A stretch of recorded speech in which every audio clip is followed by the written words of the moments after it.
भारत के पूर्व प्रधानमंत्री डॉक्टर मनमोहन सिंह, जिनका निधन हाल ही में हुआ, ने देश की सेवा में एक लंबा और प्रेरणादायक सफर तय किया। 92 वर्ष की आयु में एम्स अस्पताल में उनका निधन हुआ और उनके निधन ने पूरे देश को शोक संतप्त कर दिया। वे लंबे समय से उम्र संबंधित बीमारियों से जूझ रहे थे, लेकिन इसके बावजूद उनका समर्पण और देश के प्रति निष्ठा कभी कम नहीं हुई। प्रधानमंत्री पद पर रहते हुए उन्होंने न केवल देश की आर्थिक दिशा बदलने के लिए कड़े फैसले लिए, बल्कि कई बार उनके सम्मान और प्रतिष्ठा पर भी सवाल उठाए गए। इस वीडियो में हम उन 4 अहम घटनाओं का जिक्र करेंगे जब मनमोहन सिंह को अपमान का घूंट पीना पड़ा, लेकिन फिर भी उन्होंने देश हित में अपना कार्य जारी रखा। पहली घटना साल 1986 में, जब राजीव गांधी भारत के प्रधानमंत्री थे। मनमोहन सिंह योजना आयोग के उपाध्यक्ष थे। उस समय मनमोहन सिंह प्रधानमंत्री राजीव गांधी को देश की विकास योजनाओं का एक प्रेजेंटेशन दे रहे थे। उनका फोकस ग्रामीण अर्थव्यवस्था और विकास था, लेकिन राजीव गांधी को उनका प्रेजेंटेशन पसंद नहीं आया। अगले दिन राजीव गांधी ने मीडिया के सामने इस पर प्रतिक्रिया दी और योजना आयोग को जोकर आयोग कर दिया। यह टिप्पणी मनमोहन सिंह के लिए अपमानजनक थी। वे इस घटना से बहुत नाराज हुए और इस्तीफा देने का मन बना लिया, लेकिन दोस्तों के समझाने और देश हित में उन्होंने पद पर बने रहने का निर्णय लिया। हालांकि उनका कार्यकाल इस पूरी समय साइडलाइन ही रहा और 31 अगस्त 1987 को वे इस पद से मुक्त हो गए। दूसरी घटना 1991 में हुई, जब प्रधानमंत्री पीवी नरसिम्हा राव ने मनमोहन सिंह को वित्त मंत्री बनाया। जब देश की आर्थिक स्थिति काफी खराब थी, राव ने मनमोहन सिंह को आर्थिक सुधारों के लिए कड़े फैसले लेने का पूरा अधिकार दिया। इसके बाद मनमोहन सिंह ने देश को आर्थिक उदारीकरण की दिशा में अग्रसर करने के लिए एक ऐतिहासिक बजट पेश किया। इस बजट में उन्होंने लाइसेंस राज को समाप्त करने और निवेश को बढ़ावा देने के लिए कई महत्वपूर्ण कदम उठाए, लेकिन इस बजट का कांग्रेस के ही सांसदों ने विरोध किया। नेशनल हेराल्ड जैसे कांग्रेसी अखबारों ने इसे मिडिल क्लास पर चोट बताया। कांग्रेस के सांसदों ने संसद में मनमोहन सिंह के खिलाफ आवाज उठाई और उन्हें काफी आलोचनाओं का सामना करना पड़ा।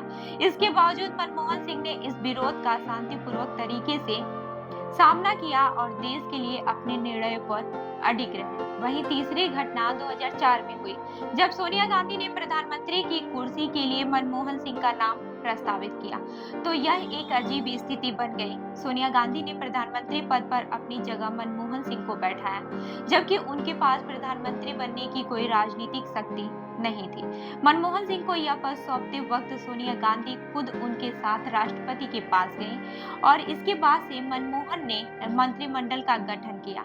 हालांकि कैबिनेट में मनमोहन सिंह की पसंद के मंत्री नहीं थे और पी चिदम्बरम को वित्त मंत्री बनाया गया, जो मनमोहन सिंह के लिए एक अपमानजनक स्थिति थी। मीडिया में यह चर्चा होने लगी कि मनमोहन सिंह के पास प्रधानमंत्री होने के बावजूद वास्तविक शक्ति नहीं है। इस परिस्थिति में भी मनमोहन सिंह ने चुपचाप अपना काम जारी रखा और पार्टी और देश की भलाई के लिए कार्य किया। अब जिक्र करते हैं चौथी घटना के बारे में, जो 2013 में हुई। सुप्रीम कोर्ट ने एक ऐतिहासिक फैसला सुनाया था, जिसमें 2 साल या फिर उससे अधिक की सजा पाने वाले राजनेताओं की सदस्यता रद्द कर दी गई थी और उन्हें चुनाव लड़ने के लिए 6 साल तक रोक दिया गया था। इस फैसले को लेकर सरकार ने अध्यादेश लाने का फैसला किया ताकि यह फैसला पलट सके। इस फैसले को लेकर विरोध शुरू हो गया और मीडिया में भी इसकी आलोचना की जाने लगी। इसी बीच राहुल गांधी ने सार्वजनिक रूप से इस अध्यादेश को फाड़ने की बात की। राहुल के इस बयान के बाद से मनमोहन सिंह को गहरा आघात पहुंचा। उन्होंने सोचा कि उनकी सरकार का समर्थन उनकी ही पार्टी के प्रमुख ने इस तरह से किया, लेकिन मनमोहन सिंह ने फिर भी इस्तीफा देने का विचार किया। लेकिन देश और कांग्रेस की भलाई के लिए उन्होंने इस अपमान का घूंट पी लिया। तो ऐसे में मनमोहन सिंह का राजनीतिक जीवन कभी भी आसान नहीं था।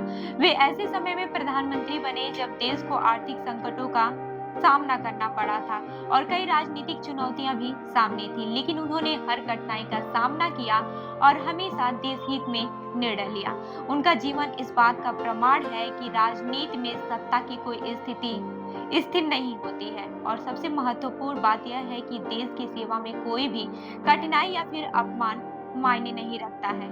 मनमोहन सिंह का कार्यकाल ऐसे कई उदाहरणों से भरा हुआ है जब उन्होंने अपनी व्यक्तिगत पीड़ा और अपमान को दरकिनार करते हुए केवल देश की भलाई के लिए काम किया। यही कारण है कि जब उन्होंने प्रधानमंत्री पद से इस्तीफा दिया तो उन्होंने कहा था कि इतिहास उनके प्रति उदार होगा। यह शब्द सच साबित हुआ क्योंकि समय ने उनकी नीतियों को महत्व दिया और आज भी उनकी योजनाएं भारत के आर्थिक विकास की नींव मानी जाती हैं। मनमोहन सिंह की कार्यशैली और उनके नेतृत्व ने यह साबित किया है कि राजनीति में सच्चे नेता वही होते हैं जो व्यक्तिगत अपेक्षा और अपमान के बावजूद अपने कर्तव्यों को निष्ठा और ईमानदारी से निभाते हैं। उनकी नीतियां और उनकी उपलब्धियां हमेशा भारतीय राजनीति में महत्वपूर्ण स्थान बनाए रखेंगी। तो आपको क्या लगता है कि मनमोहन सिंह का व्यक्तित्व कैसा था? कैसे लगते थे आपको मनमोहन सिंह? हमें कमेंट करके जरूर बताइएगा। मैं हूँ रूबी आपके साथ और आप देख रहे हैं जन दर्पण न्यूज। धन्यवाद।